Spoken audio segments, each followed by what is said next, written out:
You know that person who always finds a reason not to go? The one who suddenly remembers they have work, a headache, or something came up, right when a big group is involved? Yeah, they're not making excuses, they're protecting something. If the thought of packed rooms, loud conversations, and too many eyes on you feels draining instead of exciting, you're not weird, you're wired differently. And today, we're breaking down the psychology of people who avoid crowds. The people society calls antisocial, but neuroscience calls something else entirely. Here's what most people don't realise.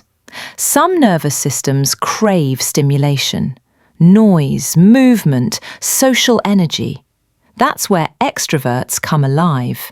But other nervous systems get overloaded by it. For them, every extra voice, every interruption, every shifting face in a crowd adds pressure. Even fun situations slowly wear them down. And when the stimulation gets too high, their brain doesn't feel excited, it feels threatened. Psychologists call this optimal arousal theory. Some people feel best when things are intense. Others feel best when things are calm. Avoiding crowds isn't weakness, it's regulation. But there's another layer most people never talk about.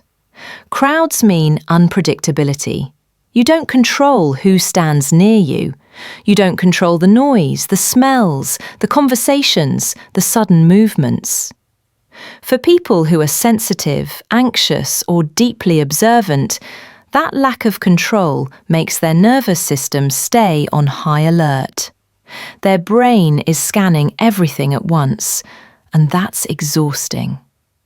So when they choose smaller spaces, quieter settings, or being alone, they're not isolating, they're self-regulating. Here's something fascinating. Research shows that people who prefer low-stimulation environments tend to be more introspective, more creative, and more emotionally aware.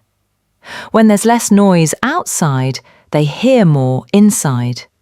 Big crowds drown out their inner voice. Silence makes it louder. That's why their best thoughts don't happen at concerts or parties. They happen in quiet rooms, on late-night walks, in deep, private moments most people never see. But society celebrates the opposite. The big gatherings, the loud laughter, the you have to be there energy. If you don't enjoy that, people assume something is wrong with you. But what if your nervous system just prefers peace over chaos? That's not sadness, that's self-awareness. Now, to be honest, not everyone avoids crowds for healthy reasons. Some do it because of social anxiety, some because of past embarrassment, some because their brain associates groups with danger, rejection, or emotional pain. For them, avoiding crowds can feel like safety, but it can slowly turn into avoidance. So the real question is this: do you avoid crowds because they drain you, or because you're afraid of them? One is self-care, the other is self-protection, and knowing the difference matters. But for people who naturally prefer smaller circles and quieter environments, they're not missing out on life, they're experiencing it more deeply. They notice tone, mood, energy, the things that get lost in loud rooms. They don't need 100 people to feel alive. A few meaningful moments are enough. Psychologists call this low stimulation preference. These people don't need chaos to feel engaged. Their inner world already has depth.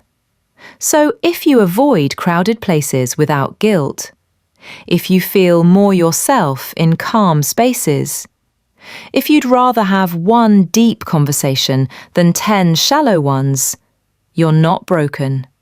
You're wired for clarity over noise, for depth over distraction, for peace over performance. And that might be the most misunderstood strength of all.